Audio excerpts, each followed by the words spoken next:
it's Goldie, and I'm back with another video on Mother's Day Eve. I have a quick 5 things that mothers don't tell you. Now, the first thing that mothers don't tell you is that becoming a mom had nothing to do with a man. Now, I'm not talking about those women who are quote unquote trapping men with babies or thinking that if they give birth to a man's child that that'll make him love her. I'm talking about women who wanted to be mothers since they were children. Women who wanted to take on the endless job of being a mom. That had nothing to do with a man. All right. Now, this is the thing. When it comes to actually giving birth to a child, absolute last reason why a woman who consciously entered into motherhood would be doing this is because of a man, because she met a great man, or because she's so in love with a man.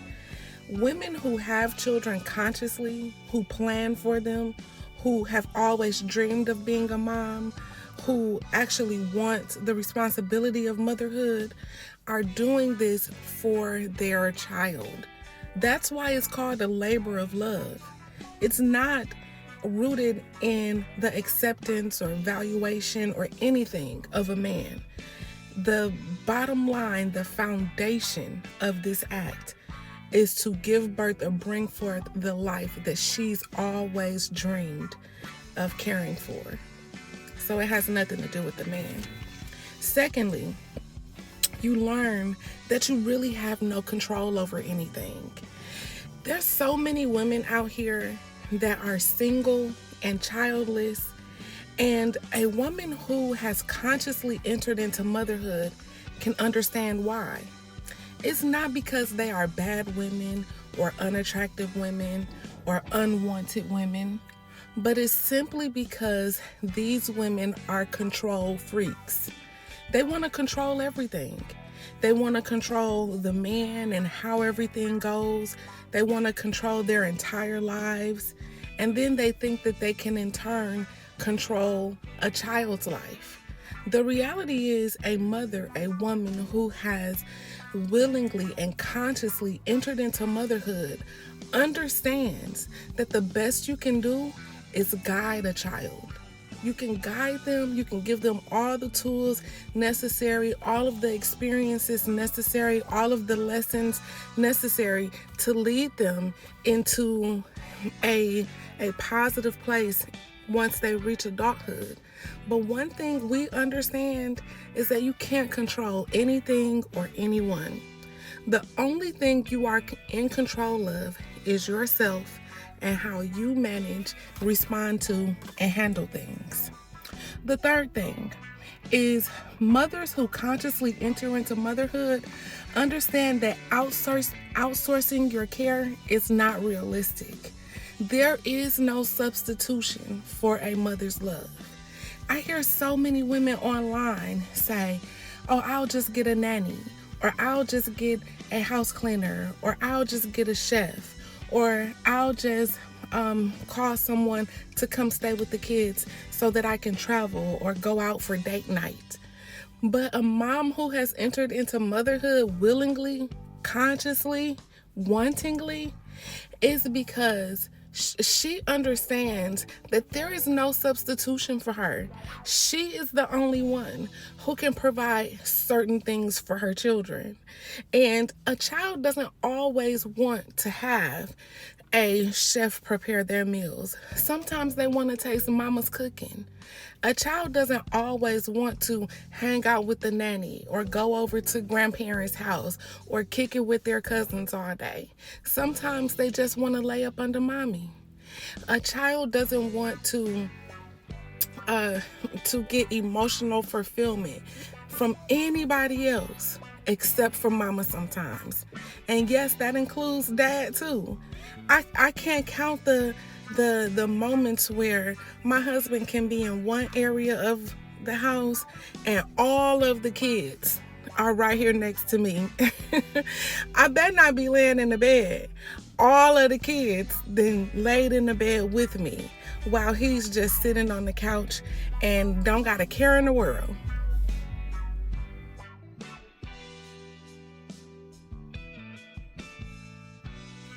So mothers don't tell you that there's only one mother and there is no substitution. There is no replacement. There is no alternative. It's just her. The next thing that mothers don't tell you is that money makes things better, but money isn't necessarily love. Now, don't go to the extreme. Don't go to the extreme. So many times in these conversations, we go to the extreme of being in poverty and being broke and eating ketchup sandwiches. I'm not talking about that. I'm saying that a mother is not going to tell you. A mother doesn't tell you that throwing money at situations don't always solve those situations. Sometimes it just takes, of course, having money makes things better, but at the same time, if you don't have all the money in the world, that doesn't mean that you aren't a good mom or that you aren't capable of being a good mother. Let me take it back from the extreme. I'm saying don't go to the extremes, and I'm talking about all the money in the world. But what I'm saying is that you don't have to be rich to be a good mother. You don't have to be rich to provide a good childhood for your children. Love goes a long way, and money is not love. Now, if you can provide your children safety and security and most of their wants and all of their needs, and you have the emotional capacity to care for that child, then you are in a position to offer your child the best of the best. Possibly even a better childhood than those children that come from millionaire, multimillionaire, billionaire families. You offer your child what they want, and that's you. So some mothers are not going to tell you that money makes it better, but money isn't love. The last thing is that mothers aren't going to tell you that life is so much better after motherhood. You know, the reason why we're not going to tell you this is because you don't believe it. In this social media discourse, especially for Black women, and it really just hurts my heart so much, there's this thought that being single and childless is the best way to be and the only key to having a great and awesome life.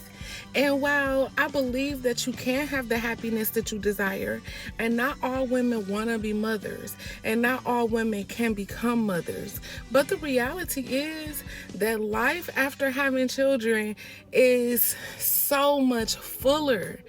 Now, I'm an older mom. I had my first child at 32. I had my last child at 43. Okay?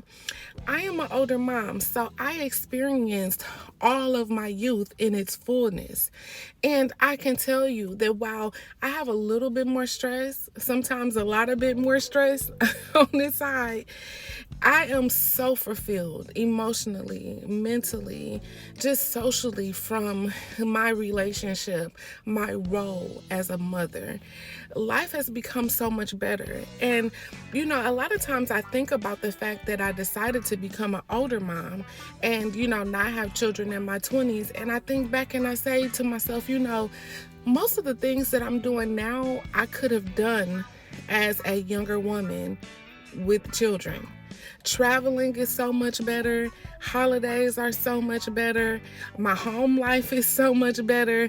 Like, things are so much better on this side of life. And that's because I have an opportunity to instill lessons, to create memories, to teach someone. But most importantly, I have the blessing of unconditional love. It's just so awesome to be able to love a person unconditionally and to receive that love back.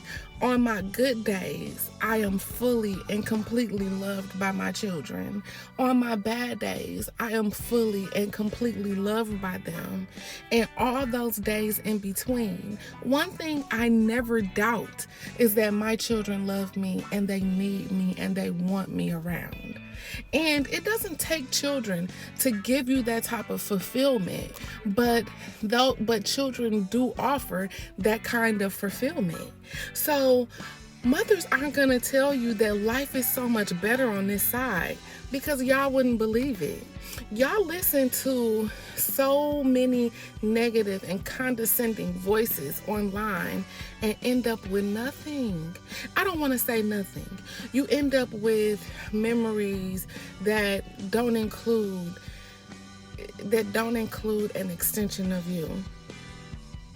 Just that don't include an extension of you.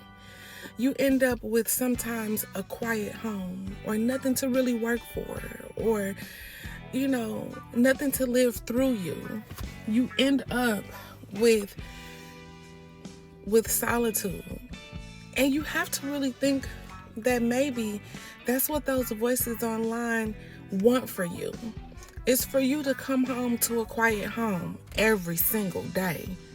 For you to not hear, "Mommy, I need you," at any time. For you to not have a role or a responsibility. And for someone to not feel responsible for you. Like, you really have to think about, and this is really for Black women, you really have to think about, why is there this concerted effort, this push online to keep you single and you childless? I can tell you from the different social classes that I have ascended and the class that I am in now, women value marriage and they value children as well.